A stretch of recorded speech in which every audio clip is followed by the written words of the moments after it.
انہوں نے اپنے والد سے مطالبہ کیا کہ ان کے ساتھ ان کے بھائی یوسف کو بھی بھیج دیں، اور ظاہر یہ کیا کہ وہ تو صرف یہ چاہتے ہیں کہ یوسف بھی ان کے ساتھ جا کر کھیل کود آئیں اور تفریح کر لیں، اور جو بات ان کے دل میں تھی وہ تو صرف اللہ ہی جانتا تھا۔ ان کے والد نے فرمایا، بیٹو، مجھ سے تو اس کی جدائی گھڑی بھر برداشت نہیں ہوتی، اس کے علاوہ مجھے یہ بھی ڈر لگتا ہے کہ تم اپنے کھیل کود میں مشغول ہو کر اس سے غافل ہو جاؤ اور کوئی بھیڑیا آ کر اسے کھا جائے گا۔ وہ تو اتنا چھوٹا ہے کہ تمہارے غافل ہونے کی صورت میں اپنا بچاؤ بھی نہیں کر سکے گا۔ وہ کہنے لگے کہ اگر ہماری موجودگی میں، جبکہ ہم ایک طاقتور جماعت ہیں، اسے بھیڑیا کھا گیا، پھر تو ہم بڑے نقصان میں پڑ گئے۔ یعنی اگر بھیڑیا اس پر حملہ کر کے اسے ہمارے درمیان سے اٹھا کر لے گیا، یا ہم ایک جماعت ہو کر بھی اس سے اس طرح غافل ہو گئے، تو خدا نہ خواستہ یہ حادثہ ہو گیا تو ہم تو کسی کام کے نہ ہوئے، تب تو ہم مرے برابر ہیں۔ اہل کتاب کہتے ہیں حضرت یعقوب علیہ السلام نے یوسف علیہ السلام کو بھائیوں کے پیچھے بھیج دیا۔ آپ راستہ بھول گئے، کسی نے آپ کو راستہ بتایا، یہ ان لوگوں سے ترجمہ کرنے میں غلطی ہوئی ہے۔ یعقوب علیہ السلام تو آپ کو بھائیوں کے ساتھ بھی بھیجنا نہیں چاہتے تھے، تو اکیلے کیسے بھیج دیا؟ ارشاد باری تعالیٰ ہے، غرض جب وہ اس کو لے گئے اور اس بات پر اتفاق کر لیا کہ اس کو گہرے کنویں میں ڈال دیں، تو ہم نے یوسف کی طرف وحی بھیجی کہ ایک وقت ایسا آئے گا تم ان کو اس سلوک سے آگاہ کرو گے اور ان کو اس وحی کی کچھ خبر نہ ہوگی۔ یہ حرکت کر کے وہ رات کو باپ کے پاس روتے ہوئے آئے اور کہنے لگے کہ ابا جان، ہم تو دوڑنے اور ایک دوسرے سے آگے نکلنے میں مصروف ہو گئے اور یوسف کو اپنے سامان کے پاس چھوڑ گئے تو اسے بھیڑیا کھا گیا، اور آپ ہماری بات کو خواہ ہم سچ ہی کہیں مانیں گے نہیں، اور وہ ان کے کرتے پر جھوٹ موٹ کا خون بھی لگا لائے۔ یعقوب نے کہا کہ حقیقت حال یوں نہیں ہے، بلکہ تم اپنے دل سے یہ بات بنا لائے ہو۔ اچھا، صبر کہ وہی خوب ہے، اور جو تم بیان کرتے ہو اس کے بارے میں اللہ ہی سے مدد مطلوب ہے۔ وہ لوگ اپنے والد گرامی سے اصرار کرتے رہے، حتیٰ کہ انہوں نے یوسف کو ساتھ لے جانے کی اجازت دے دی۔ جو ہی وہ لوگ آپ کی نظروں سے اوجھل ہوئے، انہوں نے یوسف سے گالی گلوچ اور زبان و عمل سے ایذا رسانی شروع کر دی۔ انہوں نے پختہ فیصلہ کر لیا کہ آپ کو کنویں کی گہرائی میں اس کے درمیان پڑے ہوئے اس بڑے پتھر پر پھینک دیں گے جسے راؤنا کہتے ہیں۔ جب کنویں میں پانی کم ہو جاتا تو ایک آدمی کنویں میں اتر کر اس پتھر پر کھڑا ہو جاتا اور ڈول میں خود پانی بھرتا، باہر کھڑا ہوا دوسرا آدمی رسی کے ذریعے سے ڈول کھینچ لیتا تھا۔ جب انہوں نے آپ کو کنویں میں پھینک دیا تو اللہ تعالیٰ نے آپ کی طرف وحی نازل فرمائی کہ آپ جس مصیبت میں گرفتار ہو گئے ہیں اس سے آپ کو ضرور نجات ملے گی۔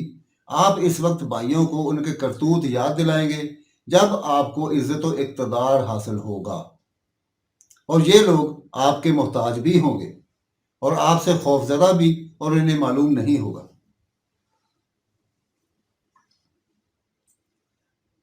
مجاہد اور قتادہ رحم اللہ علیہ فرماتے ہیں کہ اس کا مطلب یہ ہے کہ جب اللہ تعالیٰ نے یوسف کی طرح یہ وحی کی تو بھائیوں کو پتہ بھی نہ چلا۔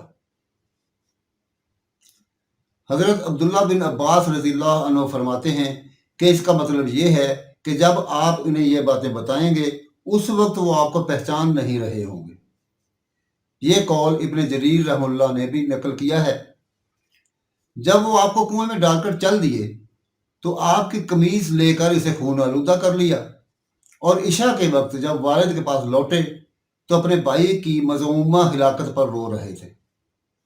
اسی لیے ایک بزرگ نے فرمایا ہے کہ ظلم کی شکایت کرنے والے نے کہ نالہ شیون سے دھوکہ نہ کھاؤ۔ بعض اوقات ظالم بھی رو کر دکھا دیتے ہیں، جیسے یوسف علیہ السلام کے بھائی رات کو اپنے والد کے پاس روتے ہوئے آئے تھے۔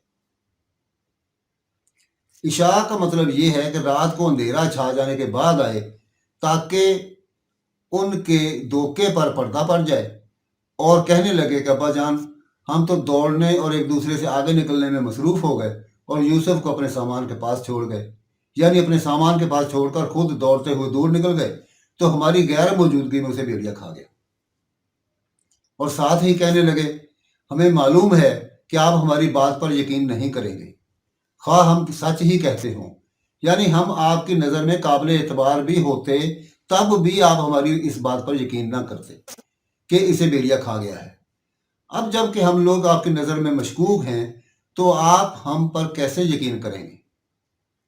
آپ نے یہ خطرہ ظاہر کیا تھا کہ اسے بھیڑیا کھا جائے گا، اور ہم نے آپ کو ضمانت دی تھی کہ ایسا نہیں ہوگا، کیونکہ ہم بہت زیادہ افراد اس کے ارد گرد موجود ہوں گے۔ آپ نے تب بھی ہم پر اعتبار نہیں کیا تھا، لہٰذا موجودہ صورتحال میں ہمیں سچا نہ سمجھنے میں آپ واقعی معذور ہیں۔ اور وہ اپنے جھوٹ پر پردہ ڈالنے کے لیے یوسف علیہ السلام کے کرتے پر لہو بھی لگا لائے۔ یہ جھوٹ موٹ کا خون تھا، کیونکہ انہوں نے ایک میمنہ لے کر ذبح کیا تھا، اور اس کا خون یوسف علیہ السلام کے قمیص پر لگا کر یہ باور کرانا چاہا تھا کہ یوسف کو بھیڑیے نے کھا لیا ہے۔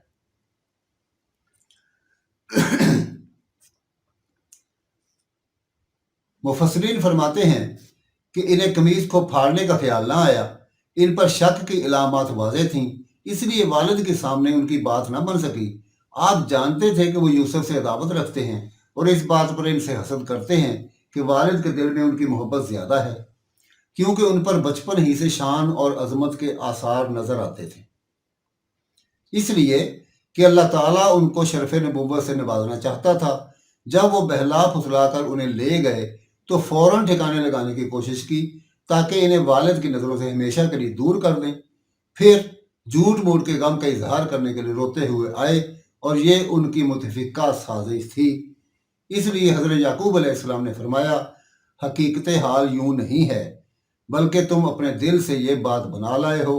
اچھا، صبر کہ وہی خوب ہے، اور جو تم بیان کرتے ہو اس کے بارے میں اللہ ہی سے مدد مطلوب ہے۔